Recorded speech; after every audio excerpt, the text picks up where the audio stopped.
চীনা কোম্পানির deep secret তৈরি আর্টিফিশিয়াল ইন্টেলিজেন্স বা এআই চালিত চ্যাটবট যুক্তরাষ্ট্রের বাজারে মুক্তি পাওয়ার কিছুদিনের মধ্যেই অ্যাপল স্টোরের সবচেয়ে বেশিবার ডাউনলোড করা ফ্রি অ্যাপের তালিকায় সবার উপরে উঠে এসেছে। অ্যাপটি তৈরির গবেষণা দল বলছে, এই অ্যাপ তৈরি করতে তাদের $7 লাখ লেগেছে, যা যুক্তরাষ্ট্র ভিত্তিক এআই কোম্পানিগুলোর খরচ করা $100 কোটি তুলনা রীতিমতো নগণ্য। ডিপফেক একটি চীনা আর্টিফিশিয়াল ইন্টেলিজেন্স কোম্পানি, যার প্রতিষ্ঠা হয়েছিল দক্ষিণ পূর্ব চীনের শহর হাঙ্গেরিতে।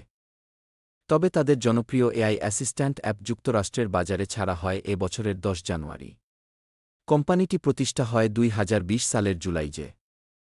ফেসবুকের মূল প্রতিষ্ঠানটি বলছে, তাদের নতুন এআই মডেল বাজারের শীর্ষ এআই মডেল যুক্তরাষ্ট্র ভিত্তিক জেট অ্যাপটির সমকক্ষ। তবে এর তুলনায় তাদের এআই মডেল তৈরিতে খরচ হয়েছে বহুগুণ কম। এই অ্যাপের হঠাৎই জনপ্রিয় হয়ে ওঠা এবং মার্কিন এআই কোম্পানিগুলোর সাথে ডিপফেক এর তৈরিতে খরচের পার্থক্য প্রযুক্তির বাজারে বড় ধরনের পরিবর্তন এনেছে।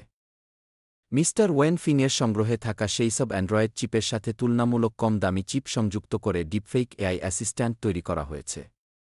অ্যাপলের অ্যাপস্টোর আর ডিপ ওয়েবসাইটে এই এআই অ্যাপটি বিনামূল্যে ডাউনলোড করা যাচ্ছে। ফ্রি এই অ্যাপটি খুব অল্প সময়ের মধ্যেই অ্যাপল স্টোরে ডাউনলোড হওয়া শীর্ষ অ্যাপে পরিণত হয়েছে। তবে কিছু মানুষ এমনও রিপোর্ট করেছেন যে তাদের এই অ্যাপে সাইন আপ করতে ঝামেলা পোহাতে হচ্ছে। যুক্তরাষ্ট্রে অ্যাপলের অ্যাপ স্টোরে সর্বোচ্চ রেটিংয়ের ফ্রি অ্যাপ হিসেবেও এটি নথিবদ্ধ হয়েছে। বলা হয়, ডিপফেক এর প্রতিষ্ঠাতা লিয়াং ওয়েন মার্কিন প্রতিষ্ঠান এনভিডিয়ার প্রায় 50,000 A100 চিপ জমা করে রেখেছিলেন। এই অ্যাপগুলো বর্তমানে চীনে রপ্তানি নিষিদ্ধ। ডিপফেক জনপ্রিয় হয়েছে এর শক্তিশালী এআই অ্যাসিস্ট্যান্ট টুলের জন্য। এটির কার্যক্রম চ্যাটবটের মতোই।